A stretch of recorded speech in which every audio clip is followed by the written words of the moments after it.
Titilope ló ń sọ̀rọ̀. Ẹ ní sùúrù, níbo lẹ̀ ń lọ? A lọ sí ìlú UK. Ẹ́n? UK. Ẹ fẹ́ lọ kàwé sí i? Bẹ́ẹ̀ Kí lẹ fẹ́ lọ kà? Ṣé Yorùbá ni tàbí èdè Gẹ̀ẹ́sì? ni Èdè. Gẹ̀ẹ́sì la fẹ́ lọ kà ká lè wá kọ́ àwọn tiwa ní èdè Gẹ̀ẹ́sì. Wow.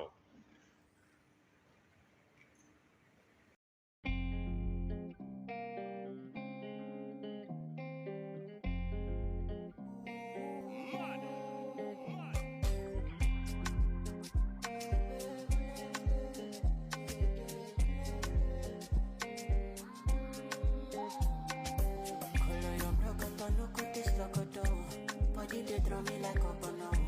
Body they rise in my banana.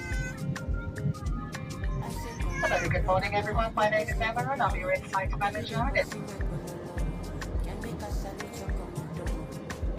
Tell if you balance Diego, I get paper. No go do me Diego, I'm Maradona.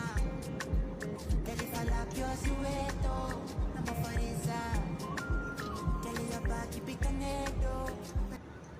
Ṣé gbádùn rẹ̀ àti tí ó yẹ wọ́n ti padà ó èyí máa tẹ̀lé mi kálọ̀.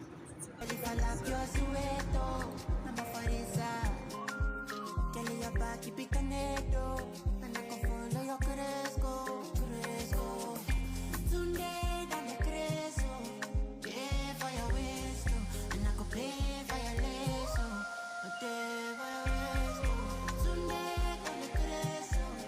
Pay for your waist, pay for your lace, Ẹ ǹlẹ́ gbogbo ilé, Titilope ló ń sọ̀rọ̀. Èmi ọmọ yín, ọ̀rẹ́ yín, àbúrò yín. Báwo ni ilé? Ṣàlàáfíà lẹ́wà. Ẹ ń gbẹ́dọ̀ bá mi rìnrìn àjò sínú orin yìí. Ẹ bá mi ká lọ.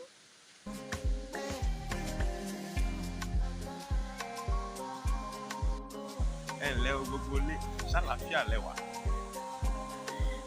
Ọ̀rẹ́ yín, Titilope ló ń àbúrò yín. sọ̀rọ̀. Yay! Freshest. New episode Titilope máa bá wa sọ bó ṣe bẹ̀rẹ̀ ìrìn àjò láti lọ kàwé ní ìlú UK.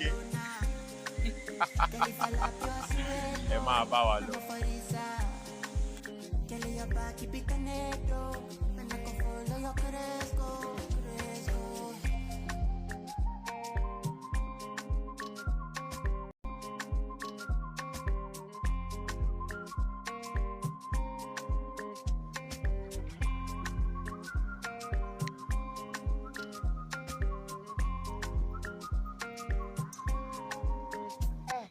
Ìrìn àjò náà la wà yìí.